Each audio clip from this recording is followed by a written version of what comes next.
My name's Caleb Turner, and I ain't never been one for drama, but last night shook me to my boots. It was just a regular Thursday supper at the old farmhouse, nothing fancy, just meatloaf and mashed potatoes.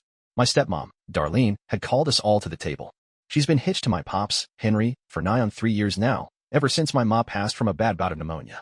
Darlene brought her 2 boys along when she moved in, Travis, who's 23, and Kyle, 20.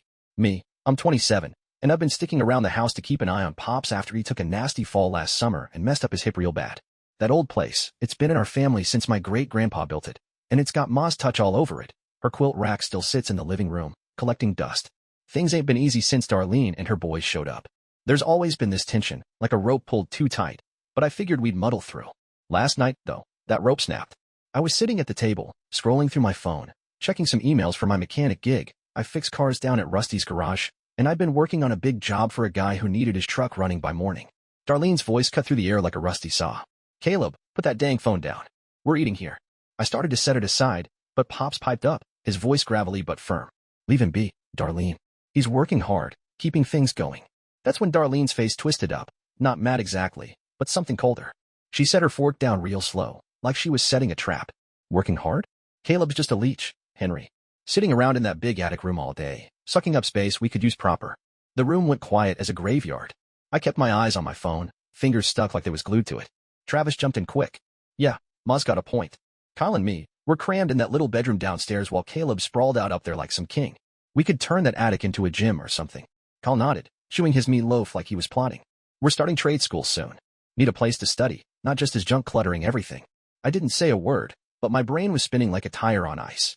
This wasn't about the attic. It was something deeper, something meaner. Darlene kept going, her voice all syrupy and fake. "You don't pitch in, Henry.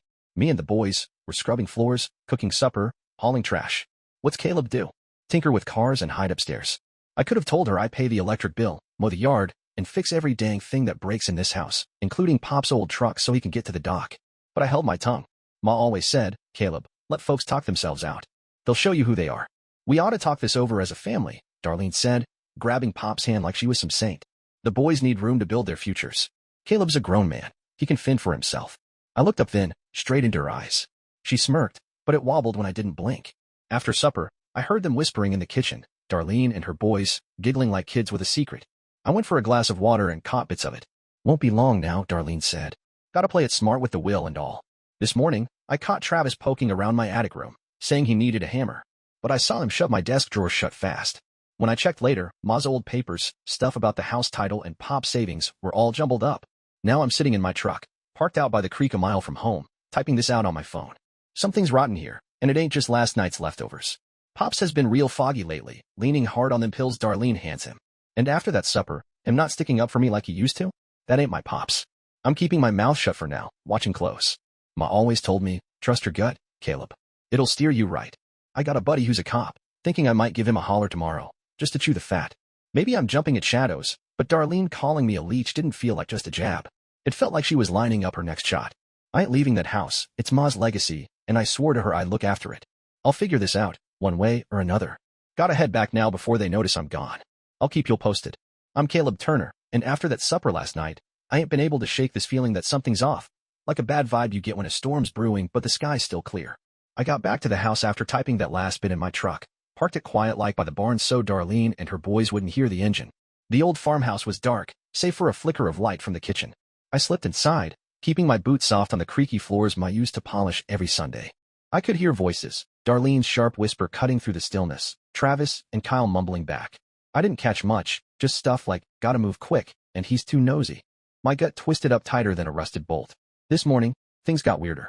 I was fixing Pops some coffee. He likes it black as tar, same as Ma did, when Darlene came barreling into the kitchen, all flustered. She knocked over her own mug, brown sludge splattering across the counter.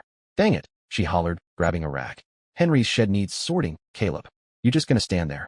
I offered to help, figuring I'd keep an eye on her, but she practically shoved me out, slamming the shed door behind her. I lingered by the window, pretending to fiddle with my phone, and watched. She wasn't cleaning. She was rifling through Pop's toolbox, flipping papers, digging like a coon after scraps. When they all cleared out later, Pops had a physical therapy appointment, and Darlene took Travis and Kyle along. I went back to that shed.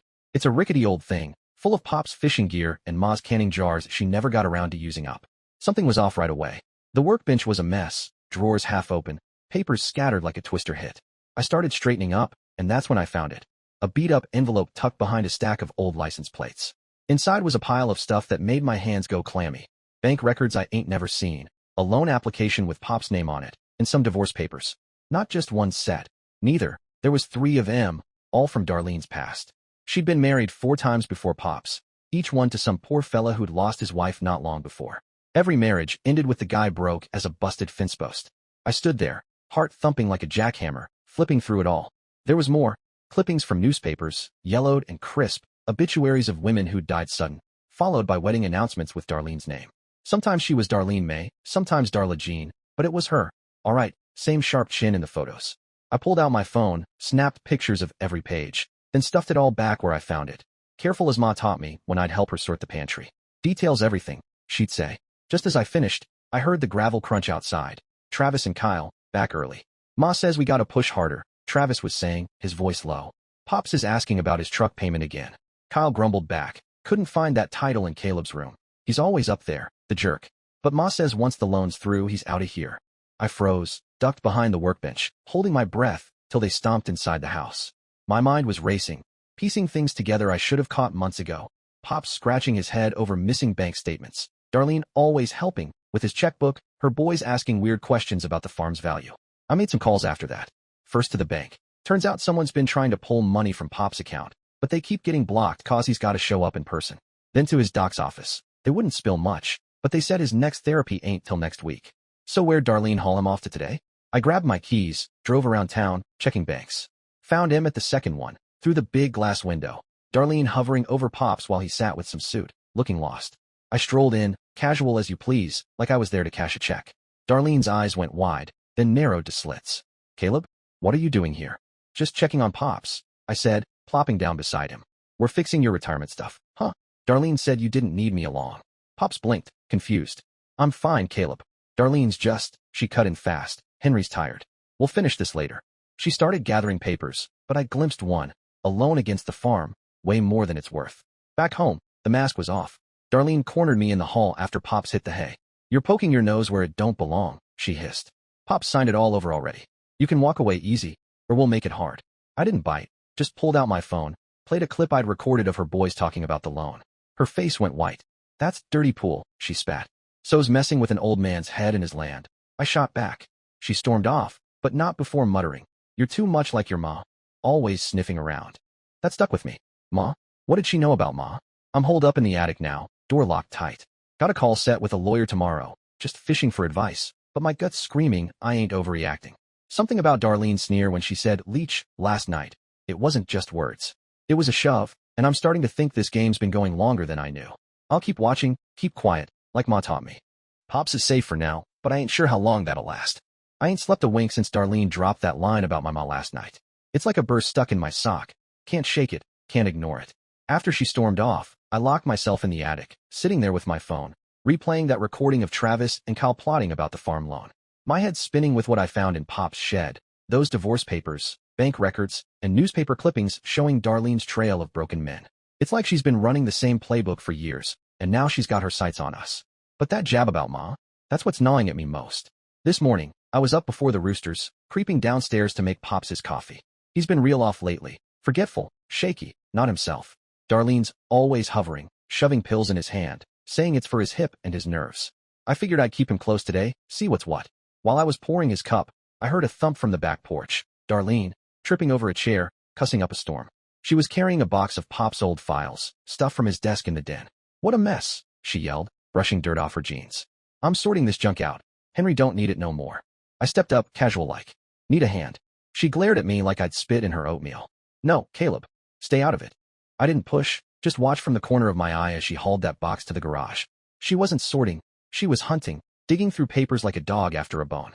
When they all left, Pops to some appointment, with Darlene, Travis, and Kyle tagging along, I headed to that garage.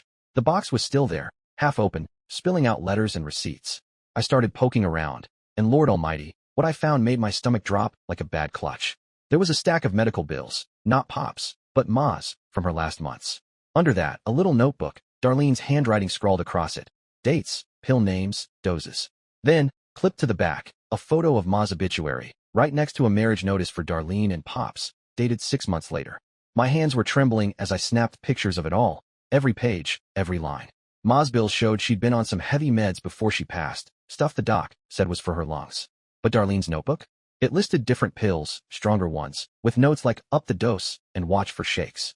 I tucked everything back, exact as I found it, Ma's voice in my head saying, "Keep it neat, Caleb. Details win the day." Just then, the garage door creaked. Kyle, back early, stomping in with Travis behind him. "Ma's ticked," Kyle muttered. "Pops keeps asking about his savings. She says we gotta lock this down fast." Travis growled. "Caleb's always sniffing around. Once we cash out the farm, he's gone." I ducked behind Pop's old tractor, holding still till they headed inside. My brain was firing on all cylinders now. Pop's foggy spells, Darlene's push to help, with his money, them papers showing she'd done this before. I called the bank again. Same story, someone's been trying to move cash, but Pops has to sign in person. Then I rang his doc. They said his hip's been healing fine. No new appointments, till next month. So where's Darlene dragging him today? I hopped in my truck, cruised the town, and spotted M at the credit union on Main Street. Through the window, Darlene was leaning over Pops, him hunched in a chair, pen in hand, while a clerk shuffled papers. I walked in, easy as pie, like I was there to deposit my paycheck. Darlene's head snapped up, eyes blazing. "Caleb? What the heck?" I grinned, sliding into the seat next to Pops. "Just making sure Pops is good." "What's this, retirement planning?" Pops squinted at me, puzzled. "Darlene said you were working." She jumped in quick. "He's not feeling great, Caleb. We'll wrap this up later." She snatched the papers, but I caught a peek. Loan docs for the farm, jacked up way past its worth. Pops mumbled, "I'm all right." But Darlene was already steering him out, her grip tight on his arm. Back home, the gloves were off. After Pops went to bed, Darlene cornered me by the stairs. "You're stirring trouble, boy," she snarled, voice low and mean. "Henry's already signed off. Farm's ours. You can leave quiet, or we'll push you out." I stayed cool, pulled my phone, and played that clip of her boys again. Her jaw dropped, then clenched. "That's low," she hissed. "So screwing with an old man's life," I said, staring her down. She backed off, but tossed out, "You're just like your ma. Too smart for your own good." That hit me like a wrench to the chest. Ma? What did she mean? I'm up in the attic now, door bolted, Ma's old medical bills spread out on my bed. I started digging through M, and something ain't right. Her symptoms back then, the shakes, the confusion, they're like Pops now. Darlene's notebook ties it together, and I'm starting to wonder if Ma's pneumonia wasn't the whole story. "I got that lawyer call tomorrow. He's a buddy's cousin, knows his stuff. I ain't paranoid. This is real. Darlene's playing a long game, and I reckon it started way before Pops. I'm keeping Pops close, watching every move. Ma always said, truth comes out if you wait, Caleb. I'm waiting, but I'm ready to fight, too. I'm Caleb Turner, and this mess with Darlene's got me feeling like I'm stuck in a bad dream, the kind where you're running but your legs won't move. After she threw that line about Ma last night, I couldn't let it go. It's like she dangled a hook, and now I'm caught, reeling in stuff I ain't sure I'm ready to face."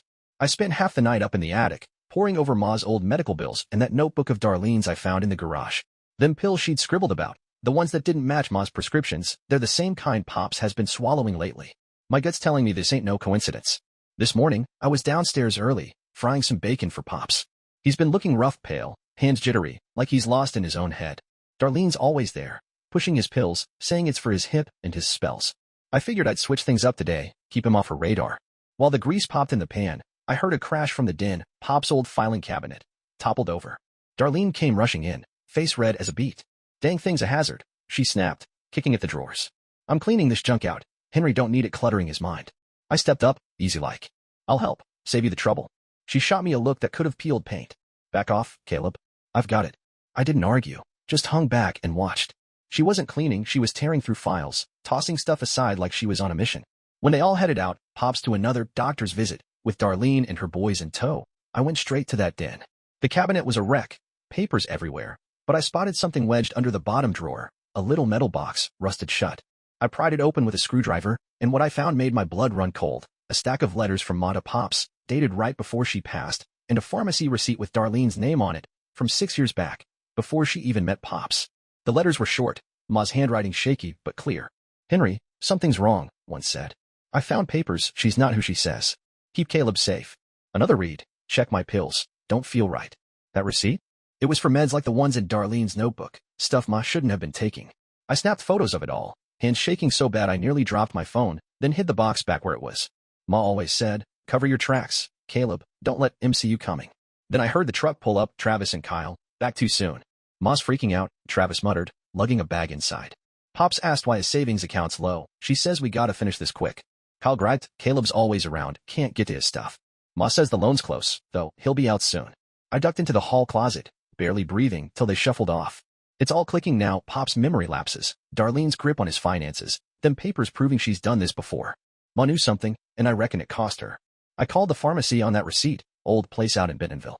The lady there remembered Darlene, said she'd been buying odd batches of meds years ago, always cash, always twitchy. Then I hit up Pop's doc again, no appointment scheduled, like I thought. I drove around, found him at the bank on Oak Street, Darlene hovering as Pop scribbled on some form, looking like he didn't know where he was. I walked in, all smiles, like I was there for a loan myself. Darlene's face went tight. Caleb? What now? I plopped down by Pops. Just checking in. What's this farm stuff? Pops mumbled. Darlene said it's urgent. She cut in. He's worn out. We're leaving. She grabbed the papers, but I saw it. A transfer deed for the farm, way overvalued. Back home, Darlene didn't waste time. After Pops crashed for the night, she pinned me in the kitchen. You're digging where you shouldn't, she growled, voice like a rattlesnake. Henry signed it all over farm's mine. Walk away, or we'll make you. I stayed calm, pulled my phone, and played that clip of her boys again. Her eyes went wide, then hard. That's sneaky, she spat. So's messing with an old man's head and his land. I fired back. She leaned in close, whispering, you're just like your ma, poking till you bleed. That hit deep. Ma? What did she do to Ma? I'm locked in the attic now, Ma's letters spread out, that receipt burning a hole in my pocket. I started cross-checking Ma's symptoms in them last weeks. The dizziness, the tremors, they match Pop's now. Darlene's notebook ties it to them pills. I'm thinking Ma didn't just die of pneumonia. Darlene was there, pulling strings. I got that lawyer call tomorrow. He's bringing a friend who knows fraud. This ain't just about the farm no more. It's about what she did to my family. I'm keeping Pops near, swapping his pills with some aspirin till I figure this out. Ma said, watch the quiet ones, Caleb, they strike hardest. Darlene ain't quiet, but she's striking, and I'm striking back.